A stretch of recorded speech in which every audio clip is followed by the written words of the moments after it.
जय श्री माता जी। आज हमारे साथ में कोटा के राघवेंद्र भैया मौजूद हैं, राघवेंद्र जी चौधरी।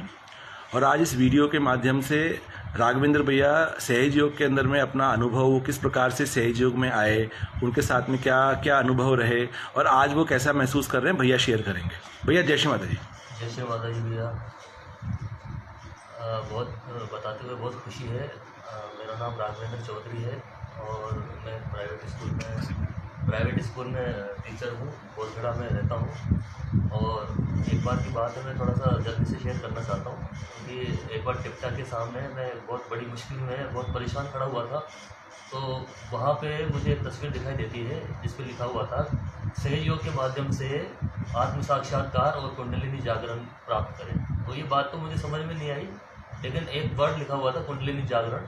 तो मुझे डाउट हुआ, मैंने कहा आज के समय में ये पॉसिबल नहीं है कि कुंडलिनी जागरण हो सकता है। तो वहाँ पर एक नंबर लिखा हुआ था जिस पर मैंने फ़ोन लगाया। लगाने के बाद कपिल भैया जो सहज योग में काफ़ी समय से हैं, वहाँ उनसे मेरी बातचीत हुई और जाने के बाद में उन्होंने थोड़ा मुझे गाइड किया। तो मुझे कुछ समझ में आया, लेकिन इतना मुझे लगा नहीं अंदर से कि जीवन में कुछ हो सकता है। तो मैंने बात आई गई करके वापस मैं घर चला गया। उसके बाद कभी मैं ध्यान करता, कभी नहीं करता। जय श्री माता जी की तस्वीर जो आप देख रहे हैं, उसको कई बार मैंने ध्यान के पर्पज़ में बाहर रखा। वो वापस 8-10 दिन मैं ध्यान करता था, उसके बाद वापस मैं तस्वीर को अंदर रख देता था। तो कहीं से संतुष्टि मिल नहीं रही थी क्योंकि मैं कंटिन्यू नहीं था। फिर एक दिन अचानक मेरे जीवन में एक बड़ी घटना घटती है। 24 अक्टूबर सन 2023 को एक बड़ी घटना मेरे जीवन में घटी।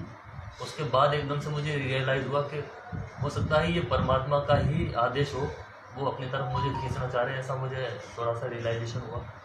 तो एक भैया मुझे गुमानपुरा में, जो हमारे सबसे प्रिय भैया हैं सहज योग के अंदर, श्री नवनीत जी त्रिपाठी, में बहुत बहुत धन्यवाद देना चाहूँगा उनको। वो मुझे इनके पास लेकर के आए।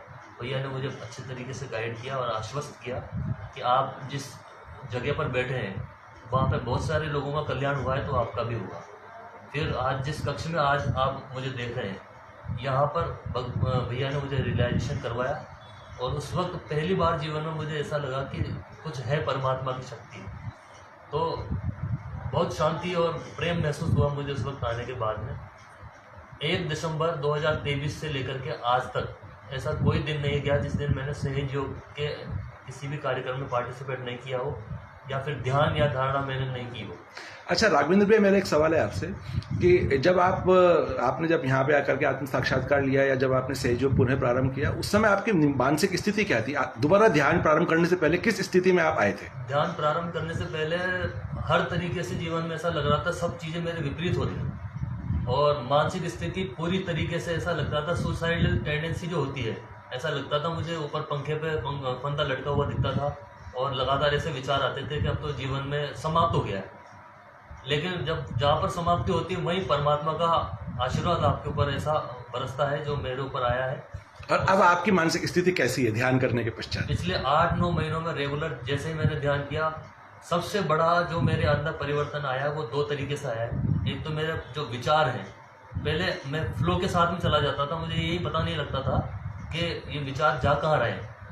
अब जैसे जैसे मैं गाइडेंस के अंदर आया, रेगुलर मैंने ध्यान धारणा के अंदर सेंटर वगैरह में, जैसे मैं आदिशक्ति धाम पे जाता रहा, वहाँ धीरे धीरे विचारों की जो कंसिस्टेंसी वो थोड़ा सा कम हुई।